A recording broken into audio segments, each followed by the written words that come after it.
All right, chemistry. This is a quick review practice assignment. It's not really an assignment. It's nothing that you turn in. It's just a chance for you to practice for the week 7 quiz. And it's going to be on 2 subjects, limiting reactants and empirical formula.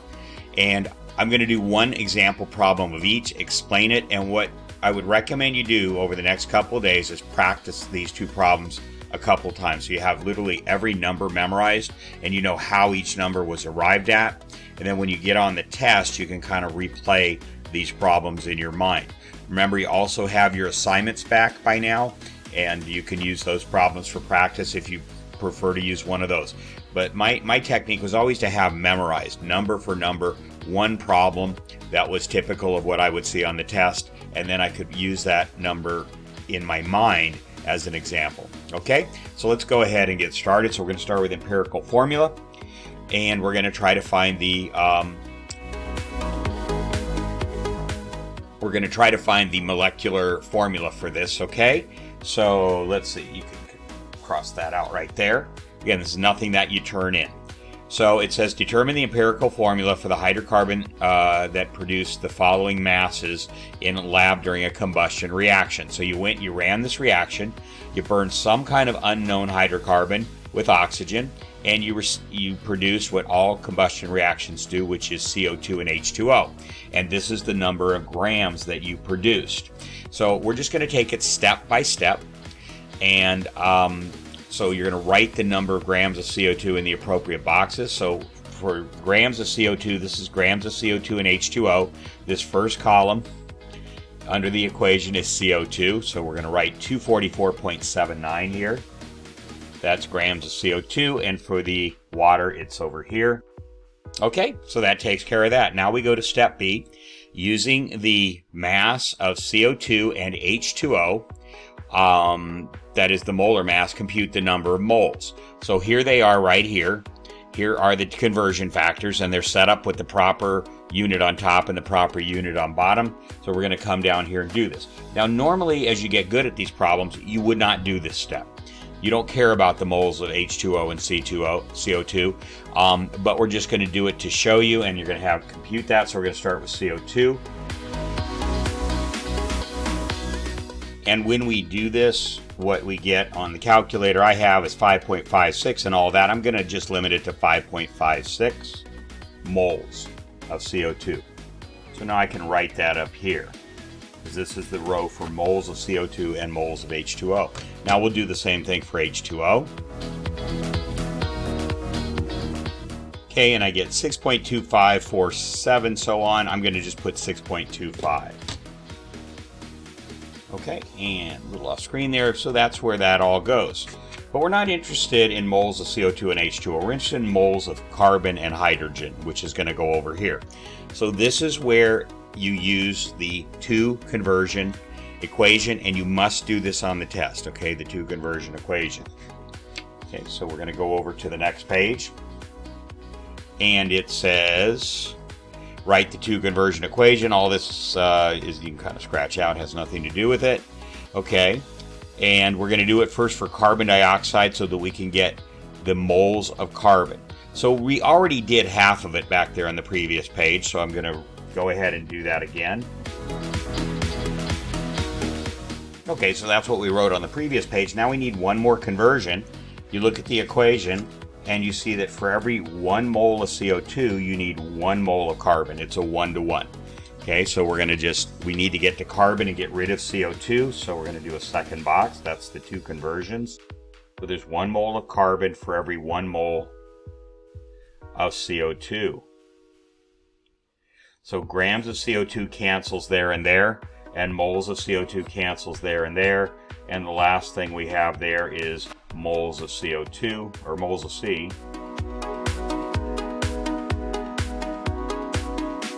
So we're going to go ahead and calculate that. And since it's 1 mole of carbon for every 1 mole of CO2, we get the same number we got on the previous page, which we're going to go with 5.56 moles of carbon. Okay, so now we're going to go back to the front page. So moles of carbon or hydrogen. So in this column, it's moles of carbon. So again, it's 5.56 because it's the same number as moles of CO2. All right, and all of the carbon in the carbon dioxide, there's no other carbon on the product side, and it could only have come from one place, and that's right here. So that means this is going to be 5.56 moles of carbon.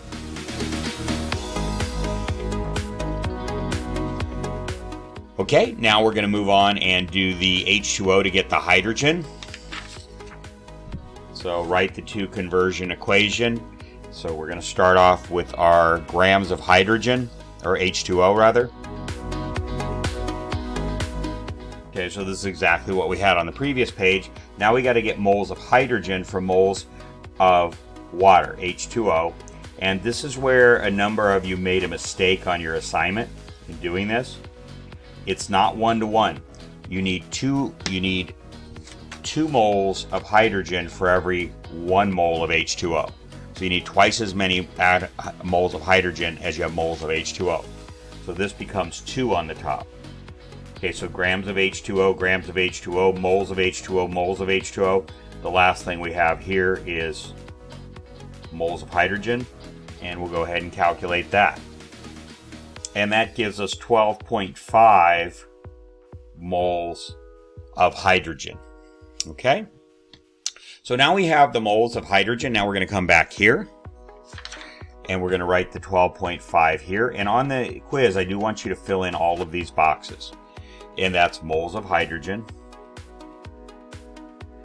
And the only hydrogen, it's the only hydrogen on the product side. And there's only one place the hydrogen could have come from, and that's the CH compound. So that means we have 12.5 moles of hydrogen over here. Okay, so there we go. We have our two subscripts.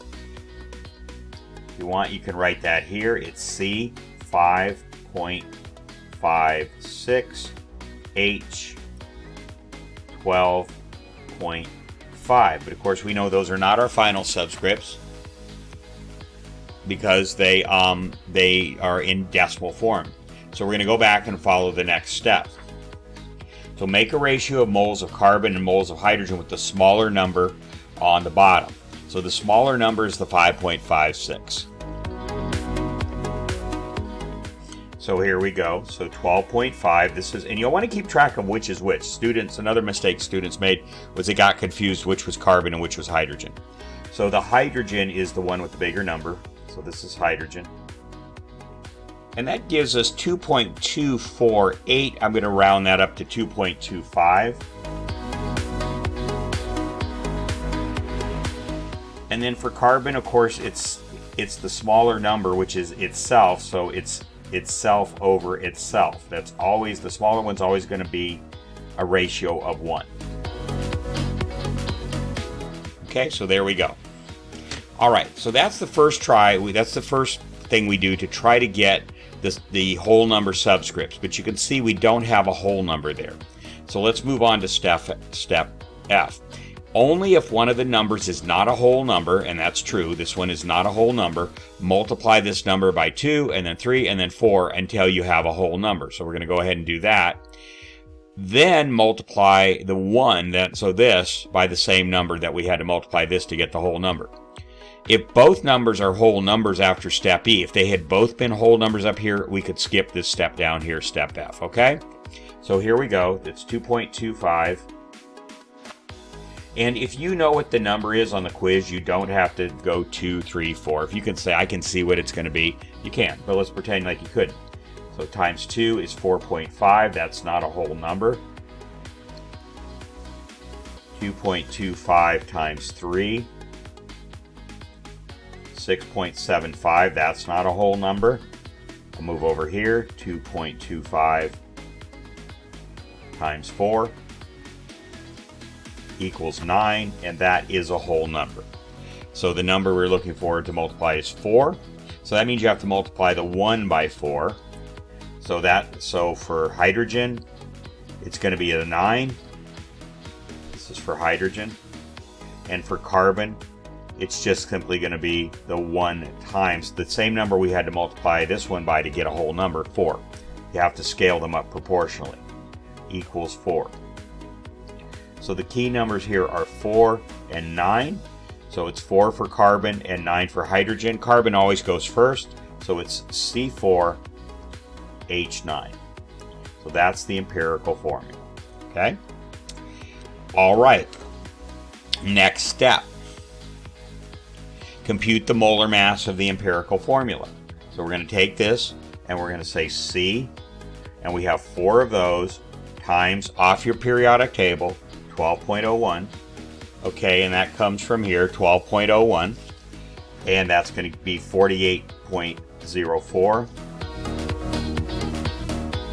Okay, hydrogen is 9 times, come down here, the mass for hydrogen is 1.01,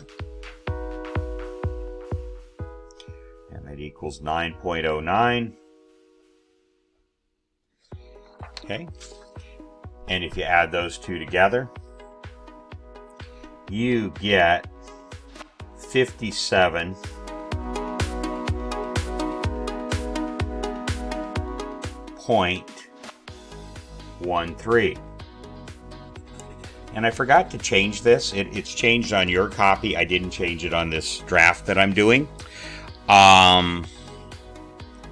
Okay, so this is the empirical molar mass.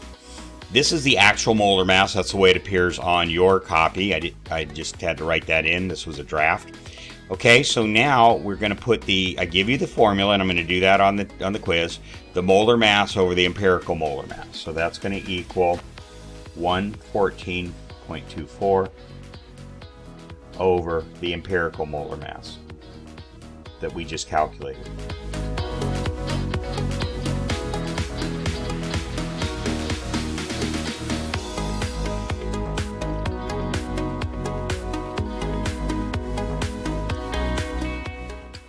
And that gives us 1.9999. We're just going to call that 2. I think that's fair.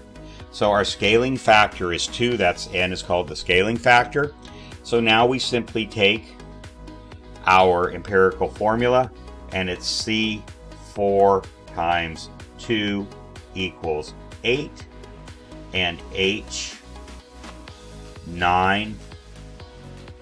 times 2 equals 18. So our final molecular formula is C8H18. That's a hydrocarbon called octane, so that's what's used for gasoline in cars, okay? And that's how you do this problem. Okay, now we're going to go ahead and do a limiting reaction problem.